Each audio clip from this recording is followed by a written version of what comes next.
Hello and welcome to Legislative Report. I'm State Representative Mike Tobash of the 125th District in Schuylkill and Dauphin counties. The House Majority Policy Committee has held a series of hearings around the state, examining our business climate to see how Pennsylvania's tax policies and regulation affect job creation. Joining me today to discuss what we've learned is the chairman, Representative Kerry Benninghoff. Representative Benninghoff, welcome. Thank you, Michael. Appreciate you having us here. I appreciate you chairing such an important committee. The Policy Committee is, I think, the nexus of so much of what we talk about in Pennsylvania, what we're trying to accomplish for our citizens, and I think you're doing a fine job. How have you found the hearings so far? They've been very informative, and the goal was to not only hear what legislators think, but we want to hear right in our hometowns what's important to the business leaders, economic developers, as well as the employers and the employees. And I think the resounding message was where we can, keep government out of our way, don't overregulate us, please don't overtax us, and help us find ways to get a better educated workforce that's ready day one and trained in the areas that we need them most. So again, I think we hit the nail on the head when we go to the people that are job creators and are paying through the private sector for economic development. And I think that really the goal of the committee is to try and find and strike a balance between good government and building a format or a commonwealth that can attract organic growth, organic and sustainable growth. So much of what we talk about, or what I've been involved in, is the connection between business and educators. And in fact, we've got an act that passed in the last session, Act 168, the Business Education Partnership, and the bill is to build awareness of the great job opportunities we have here in the Commonwealth. One thing that struck me and continues to strike me when I go around to job creators, to businesses, and particularly manufacturers in this case, that there's a major concern, and the concern is not so much regulation or taxes, although they're important elements, and we constantly hear about them. But it's their concern that with an aging workforce, their ability to fill that aging workforce with new people coming through the system. And I'm not sure, as a matter of fact, I am sure that our business community and our education community are not always on the same page, and I think that's very often the case. In regard to the hearings that we've heard and the message that you've heard, in that area, do you have any comments? Well, that was actually a resounding message. I expect everyone to say, well, the economy's slow, there's no jobs out here, but the reality is a lot of the employers said, we have jobs. We just got to find people that have the right skills at the right time and have some of the social skills as well as what they call soft skills. Are they ready to be employed? Are they going to show up on time? Sadly, drug testing is part of the concern. Some people are not able to pass certain drug tests for certain type of jobs. But are we training people through the education system for the type of jobs that are needed today as well as in the future? To try to bring back some of those manufacturing jobs. Pennsylvania's a great state, and I think you said it multiple times. Government doesn't create the jobs. Private sector does, and we want to be able to enhance them. And our education system has that grand opportunity to do that. We saw that at one of the schools that had a career technical center attached to it. And it was really impressive what they were doing with young 17, 18-year-olds who are trying to get in the workforce now and use their education as a developmental tool. Yeah, I think you're exactly right. And we've been received very warmly from the business community and from really the education community and higher ed as well. So when we talk about a partnership, I believe that the partnership needs to be between higher education. I know you're from the State College area, and the fact of the matter is Penn State at this point in time has got a major commitment to commerce in the Commonwealth. How do you think that fits in with what we're doing? Well, as you know, they signed that memorandum of understanding with our local chamber about trying to work together as an educational institution and try to keep young people who have done a four-year education or maybe a little longer at Penn State in the local area by trying to get them involved with the local incubator and activities that are going on through our local chamber. We saw that when we visited York College. They right on site had career training, job training, paths that were taking people right out of the educational realm subsequent of graduation and getting them connected to jobs in their area or career paths. And I think that's a great start. It makes a lot of sense. And higher education really has the message right now. Their ability to attract students and get them through important programs is really terrific. But the fact of the matter is that on the other side of that, we need to have gainful employment. And when it's in the Commonwealth of Pennsylvania, we all win.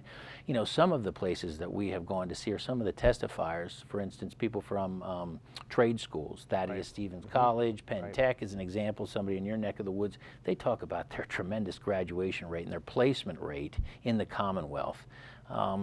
it's not always the case with a 4-year degree, but boy, it seems like if you've got a degree coming out of one of those trade schools in the trades, welding, electronics, many of those skills that you learn there, it's almost a done deal. You've got employment here in the Commonwealth. Is that a message that you've heard from employers as well? Absolutely. And good family sustaining jobs. This is not minimum wage jobs. As a Commonwealth, we're spending over $27.1 billion in K through 12 education. We want people to be able to use those skills in that education and go on to the next step to get jobs. We don't want to be spending money as taxpayers to be educating people to leave Pennsylvania, go work somewhere else. We've got a booming energy industry here in Pennsylvania, going to continue to grow. We have some great healthcare facilities, some around yours, both research, technical, and medical providers that are great career paths for our individuals. Part of it is educating our students in 11th, 12th grade. What is available? What is the job market? What are the demands and what's the expectation? That was a consistent message we heard throughout the different hearings.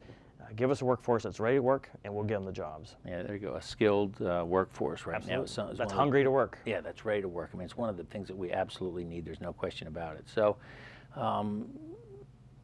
look, as I mentioned before, this commitment towards filling these jobs, particularly in the manufacturing sector, with people. In Schuylkill County, in northern Dauphin County, we've got about 60% of our jobs that are vocational type jobs.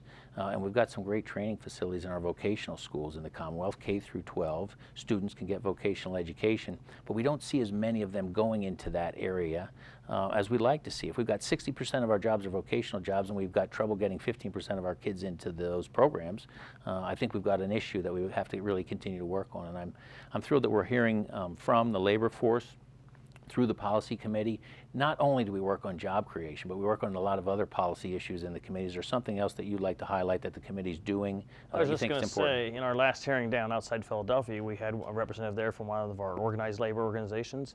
They're trying to work in partnership with their education institutions to provide apprenticeships. We often say for every engineer that graduates from school, you need 10 technicians to back them up and to be working with them and actually do the production of the work that they design as engineers. That's great. These are great jobs. We're talking about people, starting out $40,000, $50,000, $60,000 a year. When you got a big higher ed bill or want to start a young family, you need to have a family sustaining job that has benefits with it. And so we want to kind of pave that path.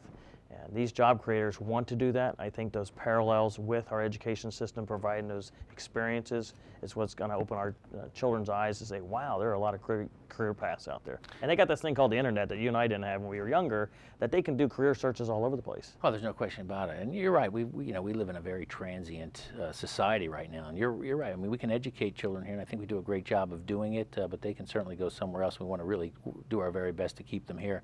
When we talk about manufacturing, I go back to it, and I think that the need for machinists and working in high-tech manufacturing facilities that really aren't the same as the impression that many people have, the way things are today in manufacturing. But with those jobs come accounting and marketing and engineering and all the other specialties that you need. So really growth of that sector in the Commonwealth means really the organic growth of the entire commerce in the Commonwealth. And I think it's important work. And I appreciate the fact that you're the chairman of the committee and doing such a good job. And we continue to look forward to working with you and really formulate the policy that's going to help build organic and sustainable growth here in Pennsylvania. Well, you're very kind, but I'm only as good as the members like yourselves that participate on the committee. We have a good, diverse population of our General Assembly serving on that, and we have been traveling throughout the Commonwealth looking at different areas to learn. We learn from each other, we learn from other people's success, and we learn from other people's failures. And failures are just points of adversity as far as I'm concerned, as long as you learn from them and then you move on. Great part of this job. I think on a daily basis we get an opportunity to have our eyes opened and to some really great things that are going on in the Commonwealth. Again, thank you for your service. Thanks for having us here. Thanks, yeah. And that's all the time we have for today's program. I'm State Representative Mike Tobash. If you need assistance with any state government matter, feel free to contact me at my local office or through my website. That information will be shown in a moment. Thanks for watching. Please join me next time for Legislative Report.